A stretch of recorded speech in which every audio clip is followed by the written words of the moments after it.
Good afternoon. Good morning, everybody. My name is Rick Young. I'm the head of global products for LTN. We have a great conversation this morning with these gentlemen from IMAX. We're going to be talking about a lot of different innovation and work that the team at IMAX is doing around the NBC Olympics as the opening ceremonies, as the title slide talks about, and then some other really cool technology that IMAX is bringing to market and talking about here at the show. But before we jump in, and I want these gentlemen to introduce themselves. We have Greg and Vikram. So why don't you guys just tell folks who you are? Great. Thanks, Rick. Vikram Aramili. I'm SVP and General Manager of the Streaming and Consumer Technology business at IMAX. Hi, thanks, Rick. And I'm Greg Chaccio. I am Vice President, Post-Production, Original Content, and Image Capture for IMAX. As I mentioned, this is a really interesting conversation. At least I think it'll be a really interesting conversation.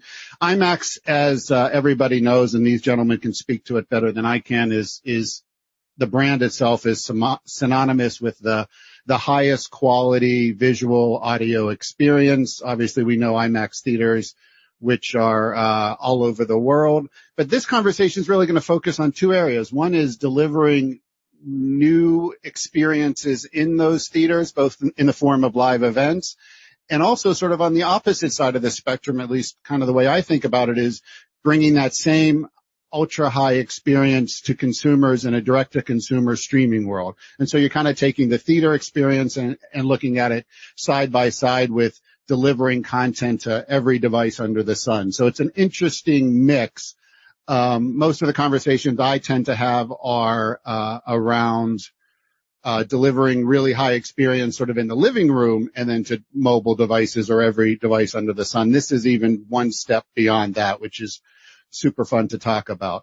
So we'll start the conversation and talk about some of the live experiences that IMAX is bringing to theaters around the world. Just as a side note, before I ask these gentlemen to set this up, is LTN's been working with IMAX for several years now, which we're really fortunate to be able to have this conversation. LTN's deployed in, 250 or 300 theaters around the world. You know, half of them in the U.S. and Canada, half of them rest of the world. So we're able to support the really innovative work these teams are doing. So let's jump in and talk first of all about live experiences. Why live in the theater versus, theatrical releases that we're most familiar with? Yeah, I'll start with that one. So when you're at IMAX, those of you who have been to an IMAX theater, who has been to an IMAX theater? Yes, all of you, I'm sure, right? So we want that experience to be like you're at a show, at a concert, right? We don't want it to be like you're watching it on a big TV. And so we've seen the stats drop to where people are getting bigger and bigger TVs at home. They're getting better experiences at home. So we need to keep the theatrical side of it as bigger than it ever has been. And so not everyone can go to a concert, right? Who's tried to go to a concert and that thing times out and you've missed out, right? So we want to have the ability for people to see these experiences in the most immersive environment possible, which is IMAX. What are some of the challenges with trying to do live in a theater? Where do you start? Well, I mean, so we use DCPs, right? Very high bit rate, and the quality is something that is top notch. So we want to make sure that experience is the same throughout, right? We want to have a very high quality. And so that's a challenge. Obviously we can't be streaming 600, 500 megabits to the theater. So we want to make sure that we get the most bang for our buck, right? So that we're using that bit space as efficiently as possible. So that's one of the challenges. The other one is, sometimes on these events, like when we did Kanye Drake, sometimes there's just no rehearsal. And so you put the best people that you can on the job that know how to kind of pivot when something changes. We had a lot of fog on the ground. The weather was unpredictable that night, so we had no idea what we were going to get. That was a challenge. So we just kind of roll with that. I mean, it's a whole new world when you have to deal with not the subtleties, the unknown side of live production, right? What happens if it doesn't go off on time? What happens if the performer, goes stage left instead of stage right? Like all of that stuff can happen. And how do you pick and choose and work with partners in order to be able to allow all that to happen? Well, I mean, you want to have the best crews possible, right? So, those of you who saw the Taylor Swift Eras Tour, that's, Sam Wrench directed that. That's about as good as it gets. So you want to have kind of the A team on any project you can. You don't always have that possibility or that capability. But for instance, Brandy, we did Brandy Carlisle live, right? That was a true live over LTN experience. Did anyone catch that at an IMAX theater? It was actually pretty fantastic. We have 258 theaters currently that are connected. That one was a little earlier on, about a year and a half ago. So we had about 100 and maybe 25 theaters. But that was a truly live, operation. And so we basically broadcast that live. That went off really well. We had rehearsed, and that's another main thing too. If you can get a rehearsal in, then it all goes way better. And we rehearsed that thoroughly. And obviously the LTN technical side, it has to be rock solid, but that we expect, and you guys deliver on that. Appreciate that. Let's talk a little bit about the Olympics, specifically the NBC, the opening ceremony on NBC. How'd that all come about? Take that?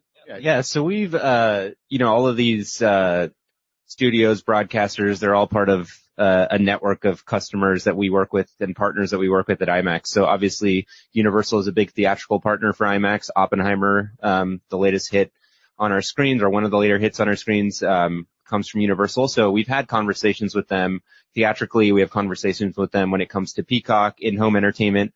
And they've learned a lot about our capabilities around live. And the conversation, I think, started very high up at our CEO level, and has filtered down from there. But as Greg was saying, we try to pick very special events, and this isn't going to be your typical opening ceremony, right? It's not going to be a bunch of athletes walking around a track. It's going to happen on the Seine. All the athletes are going to be on boats. It's going to be a pretty amazing visual spectacle, and we feel like it really fit well with what IMAX stands for. And so that's sort of what led to the conversations around bringing the opening ceremonies into our theaters.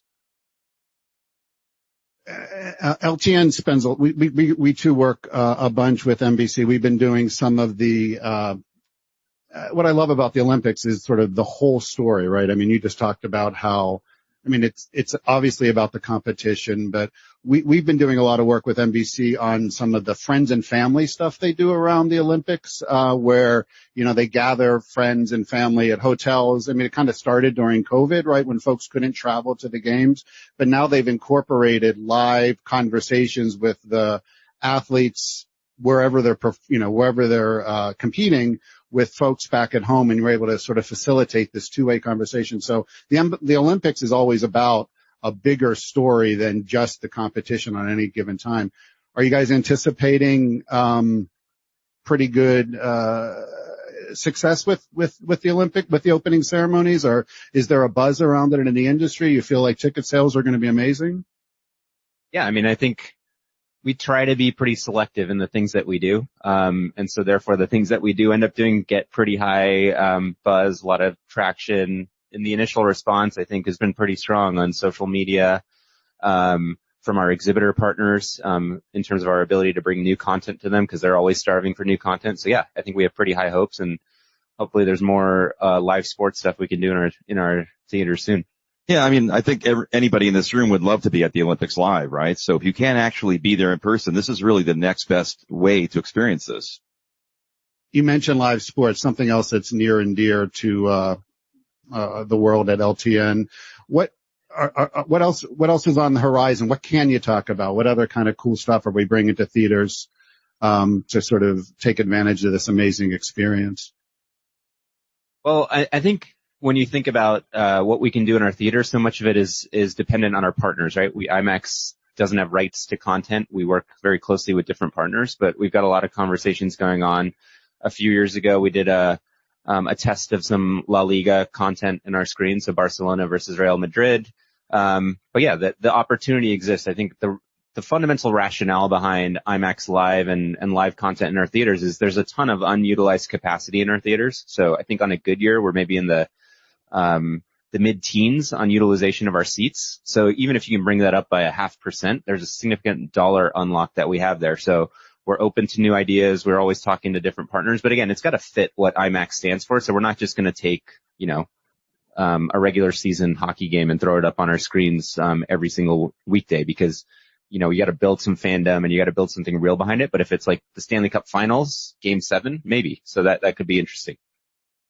That would be amazing. I mean, it's just a truly unique experience. And we spend a lot of time, obviously, working with our friends at IMAX to help both on the sort of production side, where there's a production element, where there's requirements to be on site, whether it's a two-way conversation between sort of actors and directors, around the premiere of a theatrical release. And of course, with the high quality transmission, format conversion, all of the sort of technical guts that's required to bring it into theaters. But the interesting thing, and this is where I'm going to segue into the conversation around sort of the direct to consumer side, which is a lot of what the team at IMAX is talking about, is how do you translate all of that rich core technology DNA that is IMAX into the consumer side? And tell folks, if they're not familiar, because I think most folks think about IMAX as theaters, right? So how have you made that jump into the direct to consumer and streaming side? Yeah, I think so what we realized is when it comes to making content for our theatrical screens, there's a tremendous amount of effort, intention, time, dollars that are poured into IMAX movies by studios, by directors, by IMAX itself.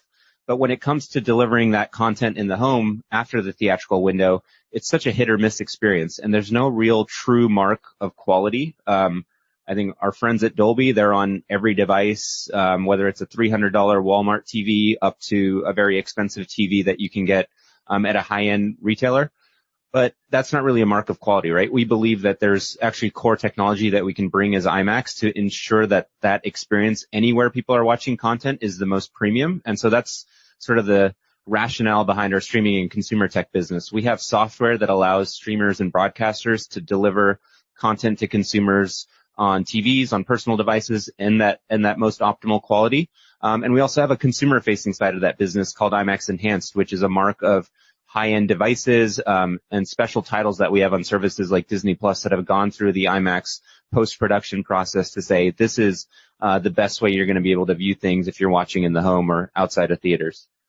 Yeah, and so like beyond the TV side too, we're even in Apple Vision Pro. So the nice thing about that is we can actually control the screen size. We can control the aspect ratio. We waited for the Vision Pro because it was really the best device and the lowest device at this point, and it's going to get better and better, right? So you can actually buy a Vision Pro today. You can download our IMAX app, and you can see our documentaries and trailers up in like you're in a theater. It's modeled after one of our IMAX theaters. LTN obviously runs and manages a global videos live streaming network in a business-to-business fashion, right? We're not delivering content direct to the consumer end device, but we deliver hundreds of thousands of hours, both live events and full-time channels around the world. And one of the conversations is often, how do you ensure the highest quality delivery, but at the sort of most affordable, practical way to get that done, right? The content consumption that folks expect is exploding. You need to deliver more live events, and it's not just sort of the volume. It's about how do you do that volume on the platforms that are required in an affordable way. So how does the IMAX technology make that possible, right? How do you ensure high quality but efficiently? Yeah, so, I mean, we know there's not unlimited bandwidth, right? So we have to look at all the picture and sound aspects and make sure we take best advantage of that, right? So we've got things like resolution, bit depth, frame rate, right? So we want to make sure and optimize that for today's technology, but with a ramp to tomorrow, right? So we're talking with LTN about what we can do today and then what's the best next step for tomorrow to get consumers an even better experience. Happy to take any questions if there are any questions from the audience. We have one here in the front row. We have we do have some more time, but I did want to throw that out there. I forgot to mention that earlier. You want to let this gentleman ask a question? He's going to bring a microphone to you. Then I want to talk more about the tech. Thank you. This is kind of two parts. First off, I want to confirm that you are be broadcasting in NBC's live. You'll be simulcasting NBC's live feed of the opening ceremonies in real time during the live broadcast. And plus, do you have any idea of how many theaters this is going to be available in? 150 theaters. Thank you. And the first part was yes, right? Yes. Do you have a follow-up? You good? Yeah. Go ahead. Audio. What about it? What format will it be in? Oh, it's in Dolby 5.1. So going back to the technology, and we're happy to answer questions on sort of either side of the conversation, but going back to the technology, who are the customers for this technology that you're bringing? Like who buys this tech stack? Streaming technology? Yes, sir. So yeah, our customers include biggest direct-to-consumer streaming platform, OTT platforms. So Disney Plus is a big customer, Max. So those are kind of the customers we go after with that. We also have a solution for live broadcasters, as I said. So Comcast is a big customer on that end. So you think of anyone who's a player in the live streaming, on-demand streaming, or live broadcast space, those are people we're going after. How would Comcast or one of the big MVPDs, pay TV folks, leverage the technology? Why do they need the tech stack? Yeah, so two ways. We have just a quality monitoring solution that we call StreamAware. So Comcast is using us today to monitor the quality across thousands of live channels. So we basically power their NOC so they can understand, HBO West is having a quality issue. The quality issue is happening at this point in the delivery chain, and we need to go and fix that. So that's just the basic quality monitoring solution that we provide. We also offer, as I said, our StreamSmart product, which is the tool that allows both on-demand and live broadcasters to optimize content quality at the lowest possible content delivery cost. So that's another use case that we have for live broadcasters like that, or MVPDs. We often have conversations, right? So when either sports organizations or big media companies are looking to create content, and even on the pay TV or the service provider side, like the Comcast of the world, if you will, folks are looking to LTN to help sort of not only create great content in the form of what's in the content, right?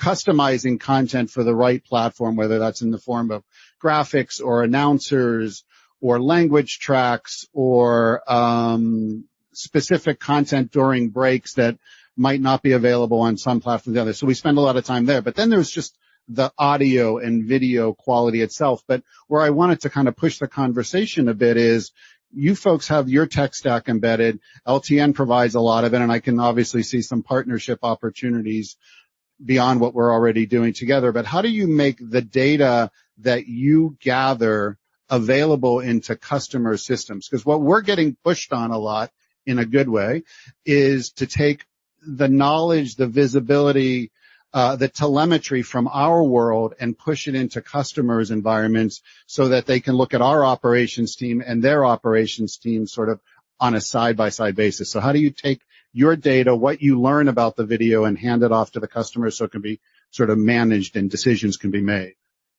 I mean, I guess the short answer is you guys can come to our booth and we'll give you very detailed demos. But we have, to answer it very succinctly, I think our technology is amazing, but the dashboards and the insights that we power are, I think, just as powerful. So, as I said, for Comcast, for example, when they've got thousands of channels that we're monitoring for them, they can click into any channel in real time to understand how is each channel tracking on a quality metric, where are the specific issues happening, because we have nodes across their workflow, so they can identify kind of in real time where issues are popping up. So it's not just a set of software we give to customers and they've got to figure it out. It's kind of the UI, UX, the dashboards that really power that decision making that I think helps us stand out.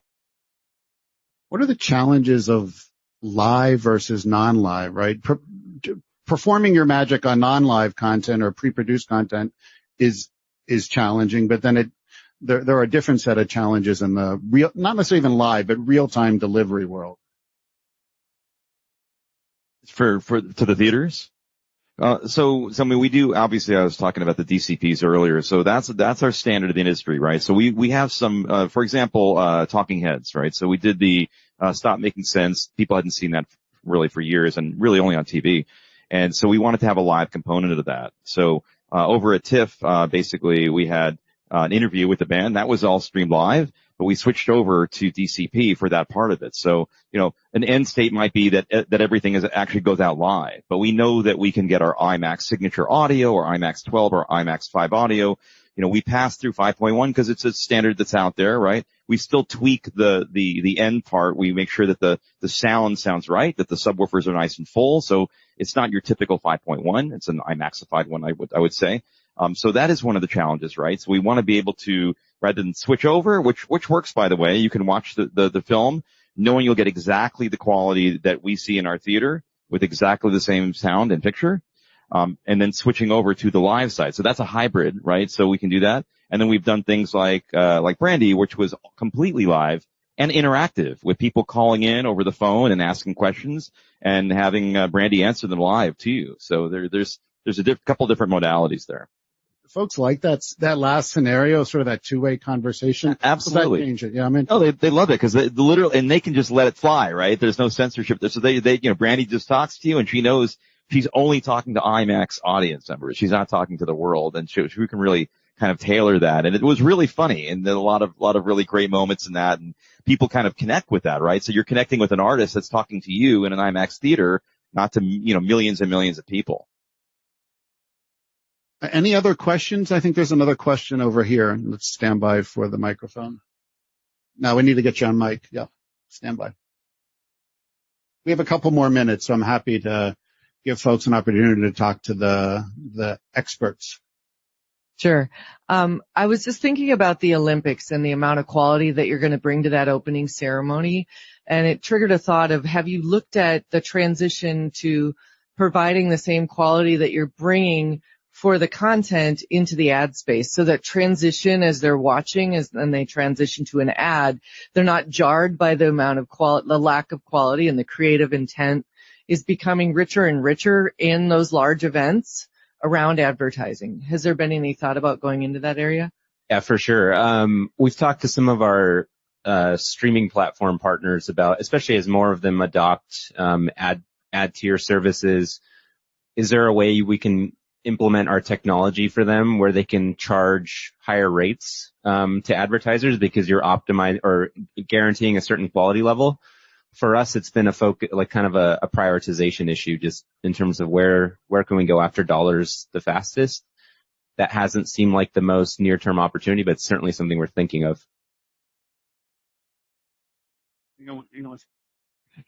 I know when 4K was first launching and sort of continued for a couple of years, it was hard to get enough inventory of ads that they would offer to that platform. So just if we go to the next resolution, that's going to become an issue again. And another thing is we've talked about, do you go to brands and you say brands have to tell the platforms that they're advertising on, you've got to hit certain IMAX viewer score quality levels for us to be willing to advertise with you. So that's another way we could go after that market. And generally, I mean, this is just my 2 cents. I mean, I think the volume of 4K, really high resolution programming is growing, right? There are more and more experiences across a lot of different platforms. A lot of the platforms, whether on the virtual MVPD or the traditional pay TV side or even on the streaming side, are looking to differentiate themselves with 4K. So you would imagine sort of the ad load that goes along with it needs to keep up pace. So I think the trends are in the right place, but it's always a conversation about sort of critical mass. Successful because the quality is good. Can you prove they're more successful because the quality is better would be an interesting way to get in there. Is like, okay, you've got. Right. What's the ROI? You're retaining people better. And this is sort of a tangent, but we also had a conversation with a big e-commerce company, because what they found is that when the quality of the pictures and videos that highlight the products that they're selling are higher, it leads to higher sales. So there was a question about, could we help them optimize the quality of at least video demonstrations of their products on their website? So lots of different use cases. Any other questions?